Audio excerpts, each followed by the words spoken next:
Isa ka bang pa-victim? Okay lang yan. Focus ka lang. Yung ikaw na ngayon gumawa ng masama sa kapwa mo, ikaw pa yung galit? Oh, talent yan.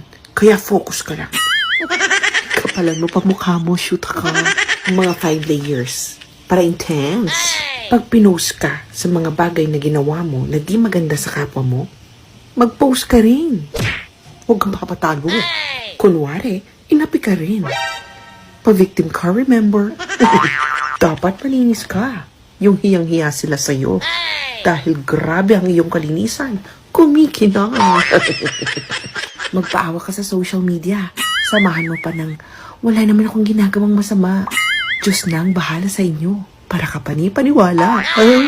Galingan mo ang acting skills mo. Dapat, parang ikaw yung aping-api. Pangtama sa ward, gano'n.